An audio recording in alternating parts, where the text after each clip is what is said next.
Hello everyone, कैसे आप सभी। आई होप, मुझे उम्मीद होगी कि आप अच्छे होंगे। तो आपने टॉपिक देखा यांत्रिकी, जो टॉपिक मैंने आपको कंप्लीट कराए 215 क्वेश्चन मैंने आपको कराए। नेक्स्ट टॉपिक में आपको आज स्टार्ट कर रहे हैं हीट। अच्छा टॉपिक है और जो भी क्वेश्चन मैं आपको कराएंगे वो सारे एग्जाम में आए हुए क्वेश्चन हैं, तो आप देखिए। और स्टार्ट करने से पहले मैं आपको कुछ पंक्तियां सुनाना चाहेंगे जिससे कि आपके मन में प्रफुल्लित होगा, आपका मन और जोश, जुनून और जज्बात जुनून से भर जाएंगे। वो पंक्तियां ही कुछ ऐसी हैं।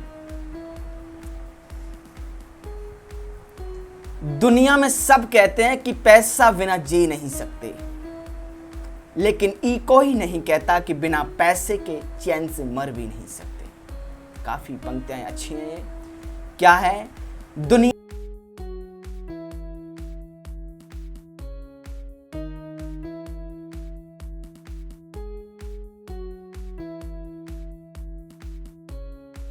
में सब कहते हैं कि पैसा बिना जी नहीं सकते, लेकिन कोई नहीं कहता कि बिना पैसे के चैन से मर भी नहीं सकते।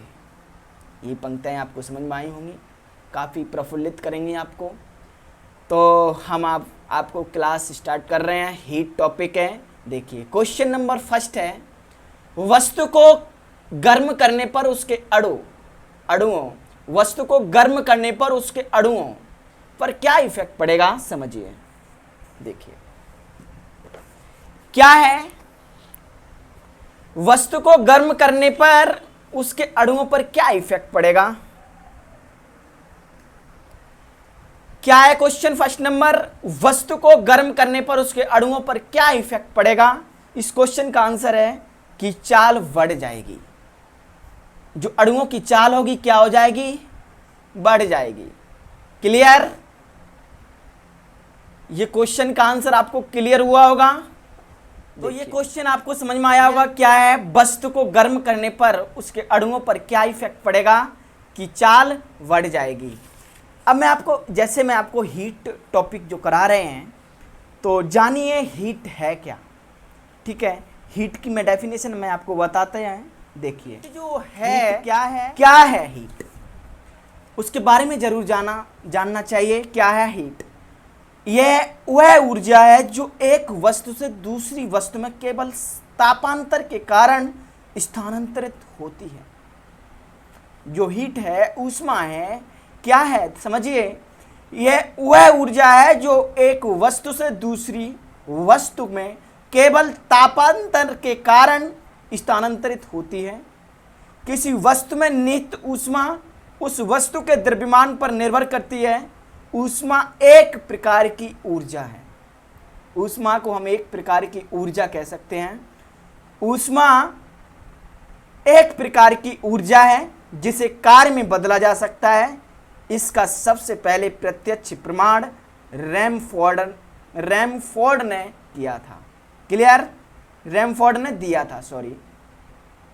दोबारा देखिए, यह वह ऊर्जा है जो एक वस्तु से दूसरी वस्तु में केवल तापांतर के कारण स्थानांतरित होती है। किसी वस्तु में निहित ऊष्मा उस वस्तु के द्रव्यमान पर निर्भर करती है। ऊष्मा एक प्रकार की ऊर्जा है जिसे कार्य में बदला जा सकता है। इसका सबसे पहले प्रत्यक्ष प्रमाण रैमफोर्ड ने दिया था। रैमफोर्ड ने दिया। क्लियर? अब मैं आपको कुछ और रिलेटेड इससे और बताना चाहते हैं। हीट और क्या कह सकते हैं हम इसे। जब कभी कार्य ऊष्मा में या ऊष्मा कार्य में बदलती है, जब कभी कार्य ऊष्मा में या ऊष्मा कार्य में बदलती है, तो किए गए कार्य व उत्पन्न ऊष्मा का अनुपात एक स्थिरांक होता है जिसे ऊष्मा का यांत्रिक तुल्यांक कहते हैं। इसको जे से प्रदर्शित करते हैं, इसे जे से रिप्रेजेंट करते हैं। जे का मान 4186 जूल प्रति किलो कैलोरी या 4.186 जूल भी कह सकते हैं प्रति कैलोरी होता है। अर्थात हम कह सकते हैं 4.186 जूल का यांत्रिक कार्य किया जाए तो ऊष्मा का मान 1 किलो कैलोरी होगा। क्लियर? कुछ आपको समझ में आया होगा, निश्चित ही आपको समझ में आया होगा कि हीट क्या है, इसकी डेफिनेशन क्या है, समझिए आपने। तो जैसे मैंने आपको एक मान बताया, जैसे इसे हम हीट को जैसे रिप्रेजेंट करते हैं और जे का मान 4.86 जूल प्रति किलो कैलोरी या 4.186 जूल प्रति किलो कैलोरी जूल कैलोरी होता है, अर्थात 4.86 जूल का यांत्रिक कार्य किया जाए तो ऊष्मा का मान 1 किलो कैलोरी होगा। क्लियर? तो आपको ये डेफिनेशन समझ में आई होगी। तो अब आप नेक्स्ट क्वेश्चन देखिए। नेक्स्ट क्वेश्चन क्या है? नेक्स्ट क्वेश्चन है, किसी वस्तु का ताप किसका सूचक है? किसी वस्तु का ताप किसका सूचक है? किसी वस्तु का ताप किसका सूचक है? इस क्वेश्चन का आंसर है उसके अणुओं के औसत गतिज ऊर्जा का, उसके अणुओं के औसत गतिज ऊर्जा का। Clear? Next question. Next question है, वस्तु का ताप सूचित करता है कि संपर्क करने पर ऊष्मा पे क्या प्रभाव पड़ता है। तो इस क्वेश्चन का आंसर है अपेक्षाकृत कम ताप की वस्तु में उस वस्तु से प्रभावित होगी। क्लियर? क्या है? अब उपेक्षाकृत कम ताप की वस्तुओं में उस वस्तु से प्रभावित होगी। क्लियर? तो ये क्वेश्चन आपको समझ में आए होंगे। तो नेक्स्ट क्वेश्चन देखिए, 4th नंबर क्वेश्चन है, किसी वस्तु के ताप में वृद्धि का अर्थ है कि वस्तु की, किसी वस्तु के ताप में वृद्धि का अर्थ है कि वस्तु की, 4th नंबर क्वेश्चन है, इसका आंसर क्या है? ऊष्मीय ऊर्जा बढ़ गई। ऊष्मीय ऊर्जा क्या होगी? बढ़ गई। ठीक है? Clear? Next question 5 number question क्या है? जब किसी वस्तु को ठंडा किया जाता है तब उसके अणुओं में क्या होता है? उनके अणुओं की चाल क्या इफेक्ट पड़ता है, समझिए। 5 नंबर क्वेश्चन का आंसर है कि चाल घट जाती है। क्या होता है? कि चाल घट जाती है। जब किसी वस्तु को ठंडा किया जाता है तब उसके अणुओं की चाल घट जाती है। क्लियर? नेक्स्ट क्वेश्चन देखिए। नेक्स्ट क्वेश्चन है, नेक्स्ट क्वेश्चन है 6 नंबर, ऊष्मा हीट एक प्रकार की ऊर्जा है जिसे हमने अभी डेफिनेशन में आपको बताई। ऊष्मा एक प्रकार की ऊर्जा है जिसे कार्य में बदला जा सकता है। इसका प्रत्यक्ष प्रमाण सबसे पहले किसने दिया? किसने दिया? अभी मैंने आपको बताया था डेफिनेशन में। क्या है क्वेश्चन का आंसर? रमफोर्ड। क्या है? रमफोर्ड। क्या है? रमफोर्ड। क्लियर?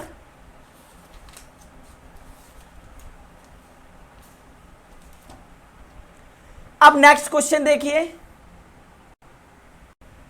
किस वैज्ञानिक ने सर्वप्रथम बर्फ के 2 टुकड़ों को आपस में घिसकर पिघला दिया? किस वैज्ञानिक ने सर्वप्रथम बर्फ के 2 टुकड़ों को आपस में घिसकर पिघला दिया? वैज्ञानिक के नाम क्या था? डेवी वैज्ञानिक का नाम है। क्लियर? नेक्स्ट क्वेश्चन 8 नंबर क्या है? जब कभी कार्य ऊष्मा में बदलता है या ऊष्मा कार्य में बदलती है तो किए गए कार्य व उत्पन्न ऊष्मा का अनुपात एक स्थिरांक होता है, जैसे ऊष्मा का यांत्रिक तुल्यांक कहते हैं। इसका मान होता है, क्या होता है? मैंने अभी डेफिनेशन में आपको मान बताया। क्या है? उपर्युक्त सभी मान है। ये भी बताया मैंने 4186 जूल प्रति किलो कैलोरी, और ये भी 4.816 जूल प्रति कैलोरी, और ये भी मैंने आपको बताया 4.186 इंटू 10⁷ अर्ग कैलोरी। और उपर्युक्त सभी, ऑप्शन क्या है? डी। क्लियर? नेक्स्ट क्वेश्चन देखिए, निम्न में से कौन सही है? अब निम्न में से कौन सही है? 9 नंबर क्वेश्चन है, ऑप्शन कौन सा सही है? D, J/Q = W। Clear? Next question देखिए, नेक्स्ट क्वेश्चन है, जब कुछ पानी का लगातार मंथन किया जाता है तब उसका ताप बढ़ जाता है, इसका क्रिया में क्या इफेक्ट पड़ता है? समझिए, जब कुछ पानी का लगातार मंथन किया जाता है तब उसका ताप बढ़ जाता है, इस क्रिया में। इस क्वेश्चन का आंसर क्या है? सी, यांत्रिक ऊर्जा का रूपांतरण ऊष्मीय ऊर्जा में होता है। क्या है? यांत्रिक ऊर्जा का रूपांतरण ऊष्मीय ऊर्जा में होता है। क्लियर? तो आई होप, मुझे आशा होगी कि आपको ये क्वेश्चन के आंसर क्लियर होंगे। तो आज की क्लास में हम आपको 10 क्वेश्चन कराएंगे, नेक्स्ट क्वेश्चन नेक्स्ट पार्ट में आपको कराएंगे। तो क्लास अगर आपको अच्छी लगी हो तो ज़्यादा से ज़्यादा शेयर करें, और ये आपका ही चैनल है, इसे सब्सक्राइब करें, बेल आइकन दबाएं, जिससे कि हर वीडियो का नोटिफिकेशन मिले। तो आप खुश रहिए। Very very thank you so much.